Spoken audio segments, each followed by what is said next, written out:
ஃபங்க்வாங் அப்படிங்கிற புயல் இது எங்கே வீசி இருக்கு அப்படின்னா பிலிப்பைன்ஸ் அப்படிங்கிற நாட்டில். இதனால் ஏற்பட்டு இருக்கக்கூடிய பாதிப்பில் மக்கள் 200க்கும் அதிகமானோர் இறந்து போயிருக்காங்க அப்படிங்கிறது தான் தகவல். இங்கே மட்டும் கிடையாது, வியட்நாம்லையும் இதே புயல் ஏகப்பட்ட பாதிப்புகளை ஏற்படுத்தியிருக்கு. அதோடு சேர்த்து ஜப்பானில் சுனாமிக்கான எச்சரிக்கையும் விடப்பட்டிருக்கு. அதி தீவிரமாக இந்த புயல் கரையை கடக்கும் போது எத்தனை கிலோமீட்டர் ஸ்பீடில் இது கரையை கடக்கும், இதனால் ஏற்படக்கூடிய பாதிப்புகள் என்ன, இது வியட்நாம், பிலிப்பைன்ஸ் அதோடு சேர்த்து ஜப்பானையும் புரட்டை போட்டிருக்கு அப்படின்னு சொல்கிறாங்க.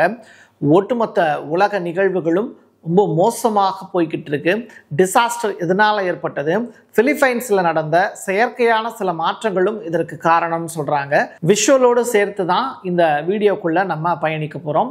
வாங்க பார்க்கலாம் உறவுகளே. இது Prasad signature. Prasad signature media broadcasting private limited. நீங்க நியூஸ் ரீடரா மாறணுமா, கண்டென்ட் கிரியேட்டரா உருவாகணுமா, சேட்டலைட் சேனல்ல ரிப்போர்ட்டரா வேலை பார்க்கணுமா, டாக்குமெண்ட்ரி மேக்கிங்ல இருந்து ஜேர்னலிசம் பற்றிய முழுமையான பயிற்சி பெற உங்களுக்கான அருமையான வாய்ப்பு. எங்களை தேடி வாங்க. ஆன்லைன் மற்றும் நேரடி பயிற்சி வகுப்புகளும் சர்டிபிகேட் கோர்ஸாவே கத்துத்தரும். மீடியா துறையில் 10 ஆண்டுகளுக்கு மேல அனுபவம் உள்ளவர்கள் பயிற்சி கொடுப்பார்கள். வாய்ஸ் ஓவர் தொடங்கி வாய்ஸ்லெஸ் பீப்புளுக்காக உங்களை சிறந்த ஜேர்னலிஸ்டா உருவாக்க வேண்டியது எங்களோட பொறுப்பு. ஸ்கூல்ஸ் அண்ட் காலேஜஸ்ல ஜூனியர் ஜேர்னலிஸ்ட்ங்கிற பேர்ல ஒர்க் ஷாப்பும் கண்டக்ட் பண்ணி கொடுக்கிறோம். மோட்டிவேஷனல் ஸ்பீக்கரா கடந்த 15 ஆண்டுகளா கல்வி நிறுவனங்களுக்கு நிகழ்ச்சிகளும் நடத்தி தரோம். தொடர்புக்கு 9944790333 94493594 prasadsignature@gmail.com.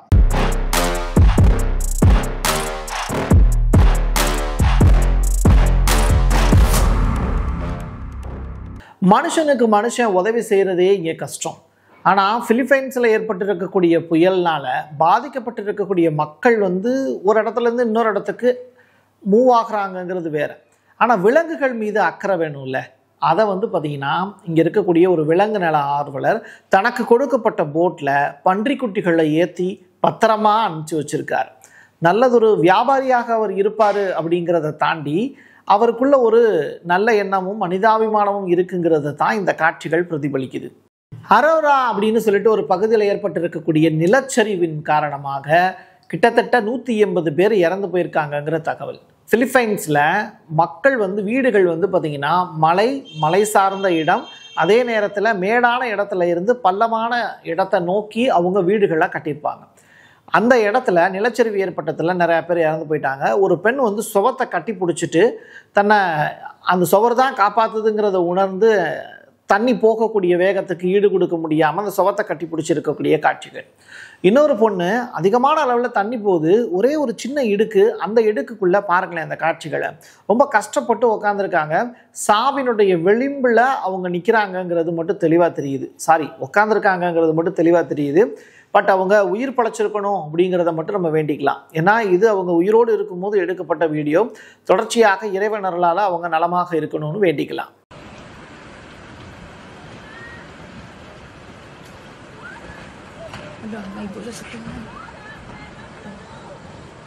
பிலிப்பைன்ஸ் அப்படிங்கிற நாட்டில் மொத்தம் 11 கோடி பேர் இருக்காங்க. இதில் 14 லட்சம் பேர் இந்த பெரும் புயல்னால ஒரு இடத்துல இருந்து இன்னொரு இடத்துக்கு உறவினர்களுடைய வீடுகளுக்கு டிரான்ஸ்ஃபர் ஆகிருக்காங்கங்கிற தகவல். இந்த நாட்டோடு வியட்நாம் சொல்லிட்டு ஒரு நாடு, அந்த நாட்டில் அது அமெரிக்காவுக்கு எதிராக எப்படி விவசாயிகள் சேர்ந்து நடத்தி போராட்டம் நடத்தி ஒரு நாட்டை காப்பாற்றினாங்க அப்படிங்கிற தகவல்லாம் நீங்கள் தெரிஞ்ச விஷயம்தான். கிட்டத்தட்ட 70 ஆண்டு காலம் ஆயிடுச்சு. அப்படிப்பட்ட ஒரு பெரிய செலிப்ரேஷன் நடந்துக்கிட்டு இருக்கக்கூடிய இந்த நேரத்தில் வியட்நாமில் இப்போ பெரும் புயல்னால் அவங்க பாதிக்கப்பட்டிருக்காங்க. மொத்தமாக பிலிப்பைன்ஸில் மட்டும் 600 பயணிகள் சிக்கி தவிக்கிறாங்க. எங்கன்னா துறைமுகம் இருக்குது, அங்கே மொத்தம் 86 துறைமுகங்கள் இருக்குது. இந்த 86 துறைமுகத்தில் இந்த இவ்வளவு பேர் பாதிக்கப்பட்டு அந்த இடத்துல இருந்து வேற ஒரு இடத்துக்கு நகர முடியாமல் இருக்காங்க. நீங்கள் கடல் அலை எந்த அளவுக்கு தீவிரமாக அடிக்குதுங்கிறது முதல்ல இந்த காட்சிகளை பார்த்துட்டு வாங்க. இவ்வளவு பெரிய கடல் அலைகள் ஒரு வீடுகளுக்குள்ளே நுழையிறதை நீங்கள் பார்க்குறீங்க. அப்போ மக்கள் எப்படி ஒரு இடத்துலேருந்து இன்னொரு இடத்துக்கு மூவ் ஆக முடியும்? அதற்கான வாய்ப்பே இல்லை. குறிப்பாக மீனவர்களுடைய நிலை தான் ரொம்ப மோசமானது. கடலுக்கு போயிட்டு நிறையா பேர் கரை திரும்ப முடியாமல் இருக்காங்க. நடுக்கடலில் சுனாமிக்கான எச்சரிக்கை அப்படிங்கிறது 6.8 அப்படிங்கிற அளவுக்கு பதிவாக இருக்குங்கிறாங்க. இது ஜப்பானில் சுனாமிக்கான எச்சரிக்கை விடுக்கப்பட்டிருக்கு. பட் பிலிப்பைன்ஸ்லையும் வியட்நாம்லையும் அங்கே வீசிக்கிட்டு இருக்கக்கூடிய அந்த புயல் அப்படிங்கிறது இங்கே ஜப்பானில் ஒரு பெரிய அளவிலான சுனாமிக்கே வித்துட்ருக்கு அப்படிங்கிறது நினைக்கும் போது ரொம்ப ஷாக்காக தான் இருக்குது. டிசம்பர் மாதம் நெருங்கிருச்சு, அப்போது அழிவுகளும் ஆரம்பமாக போகுது அப்படிங்கிறத தான் இது உணர்த்துது. Natuma na sa balay guys. Whatever na mo rescue, baka yan, Binalulriuan, place lang. இங்கே நம்ம பார்த்துக்கிட்டு இருக்கக்கூடிய இந்த விஷுவல்ஸ் எல்லாமே ரொம்ப அதிபயங்கரமாக இருக்குது. மக்கள் அங்கே எப்படி சிரமப்பட்டுக்கிட்டு இருக்காங்கங்கிறது தெரியுது. இதற்கு இயற்கை தான் காரணமா அப்படின்னு கேட்டால், இயற்கை எப்பயும் போல தான் மழையையும் புயலையும் கொடுக்குது. பட் நம்ம ஊரில் இருக்கக்கூடிய தட்பவெட்ப சூழ்நிலையை சமாளிக்கிறதுக்கு இங்கே அதிகமான அளவில் நம்ம பனை மரங்களை நட்டு வளர்த்தோம் ஒரு காலகட்டத்தில். வேறு அதிகமான அளவில் இருக்க பிடிச்சிக்கிறோம். பெரிய அளவிலான கிளைகள் இருக்காது. இருக்கக்கூடிய ஓலைகள் காற்றை வேகத்தை தடுக்கும், கடல் அரிப்பை தடுக்கும். இதனால் நம்முடைய ஊரில் பனை மரங்கள் அதிகமான அளவில் வளர்த்தோம் ஒரு காலகட்டத்தில். இப்போ அது இல்லை. இதே மாதிரியான ஒரு சீதோஷ்ண நிலை தான் பிலிப்பைன்ஸில் இருக்குது. ஸோ அங்கே இருக்கக்கூடிய மக்கள் என்ன பண்ணுறாங்க, தங்கள் வேட்டையாடிகளாக இருக்காங்க. எந்த இடத்த வேட்டையாடுறாங்க, விலங்குகளையா அப்படின்னு கேட்டால் நம்ம மக்கள் மரங்களை வேட்டையாடுறாங்க.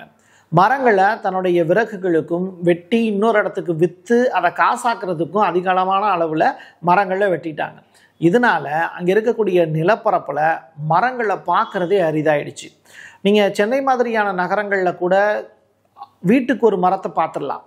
பட் கிராமங்கள்லையோ இப்போ டெவலப் ஆகிட்டு இருக்கக்கூடிய நகரங்கள்லையோ அங்கே இருக்கக்கூடிய ஒட்டுமொத்த மரங்களும் காடுகள்லாம் அழிக்கப்பட்டுக்கிட்டே இருக்குது. குறிப்பாக நீங்கள் கோயம்புத்தூர் மாவட்டம், நீங்கள் மதுரை மாவட்டம், இப்போலாம் சாலைகளை அகலப்படுத்துகிறோங்கிற பேரில் மரங்களை எப்படி நம்ம அழிக்கிறோம், அதே மாதிரி பிலிப்பைன்ஸ்லையும் ஏகப்பட்ட மாற்றங்களை நிகழ்த்தினாங்க. இதன் காரணமாக அங்கே இருக்கக்கூடிய மக்கள் அதை விறகுக்காக பயன்படுத்தினாங்க.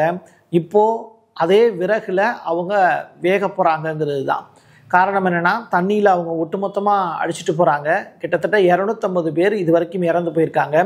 இந்த ஃபங் யோங் அப்படிங்கிற புயல் இன்ன வரைக்கும் கரையை கூட கிடக்கல. இது 200 கிலோமீட்டர் ஸ்பீடில் மணிக்கு ட்ராவல் பண்ணும் அப்படிங்கிறாங்க. அப்போ எவ்வளோ பெரிய பாதிப்பை ஏற்படுத்தும். உங்களால் ஒரு 30 கிலோமீட்டர் ஸ்பீடை மட்டும்தான் உங்களால் கண்ட்ரோல் பண்ணி நிற்க முடியும்.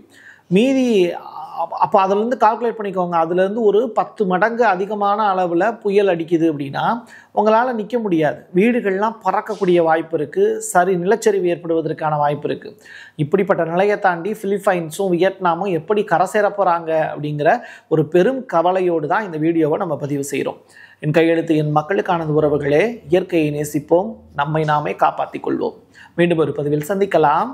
நன்றி, வணக்கம். Prasad signature media broadcasting private limited. நீங்க நியூஸ் ரீடரா மாறணுமா, கண்டென்ட் கிரியேட்டரா உருவாகணுமா, சேட்டலைட் சேனல்ல ரிப்போர்ட்டரா வேலை பார்க்கணுமா, டாக்குமெண்ட்ரி மேக்கிங்ல இருந்து ஜேர்னலிசம் பற்றிய முழுமையான பயிற்சி பெற உங்களுக்கான அருமையான வாய்ப்பு. எங்களை தேடி வாங்க. ஆன்லைன் மற்றும் நேரடி பயிற்சி வகுப்புகளும் சர்டிபிகேட் கோர்ஸாவே கத்துத்தரும். மீடியா துறையில் 10 ஆண்டுகளுக்கு மேல அனுபவம் உள்ளவர்கள் பயிற்சி கொடுப்பார்கள். வாய்ஸ் ஓவர் தொடங்கி வாய்ஸ்லெஸ் பீப்புளுக்காக உங்களை சிறந்த ஜேர்னலிஸ்டா உருவாக்க வேண்டியது எங்களோட பொறுப்பு. ஸ்கூல்ஸ் அண்ட் காலேஜஸ்ல ஜூனியர் ஜேர்னலிஸ்ட்ங்கிற பேர்ல ஒர்க் ஷாப்பும் கண்டக்ட் பண்ணி கொடுக்கிறோம். மோட்டிவேஷனல் ஸ்பீக்கரா கடந்த 15 ஆண்டுகளா கல்வி நிறுவனங்களுக்கு நிகழ்ச்சிகளும் நடத்தி தரோம். தொடர்புக்கு 9944790333 94493594 prasadsignature@gmail.com.